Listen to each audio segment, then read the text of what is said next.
Well, it started roughly about a year ago with a spot on my leg, and it would appear and disappear, heal up, not heal up, and my regular doctor didn't know what to think of it. And so we didn't know it was cancer then, but we knew it was a problem. And then the last time it came up with vengeance. It ate a hole in my leg. So he was pretty concerned about them. We really couldn't find a specialist, that would adapt himself to my insurance. Then I had an episode where it put me in the hospital. They took me down to Methodist Hospital and they did a diagnosis, which was cancer, squamous cell carcinoma, stage 4. It was really bad. That moment, when that doctor said I had cancer, the first thing popped in my head is fight. That's it. It's pretty simple. I mean, you gotta fight. If you're not gonna fight, you've already lost. My first thought was, what are we gonna do here? It's not something that you expect to happen, You know it's out there, but you don't think you're gonna be one of those families affected by it.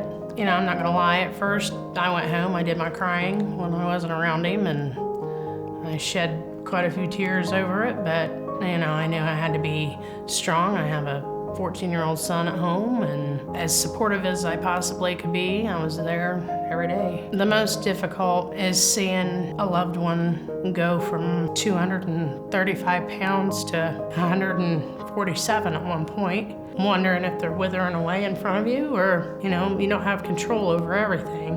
The rewarding thing is he's doing much better. We got a good reading back on his PET scan that we did this last time. Everything's localized to one spot instead of being stage 4 like it was in the beginning. Everything, now is on the upside, the way I feel. The biggest struggle, pain.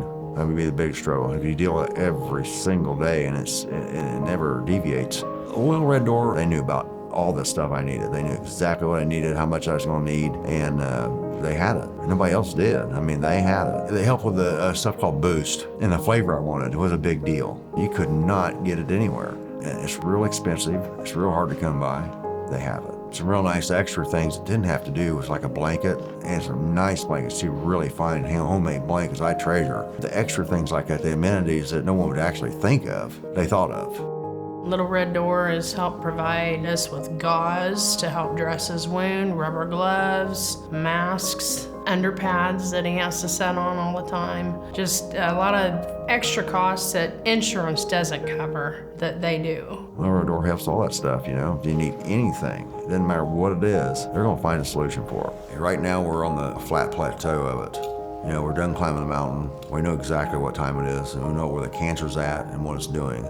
We're going through the treatments. We got specialized chemo, and it's really tough. Right now, it's put me into a space where a resectioning can be done.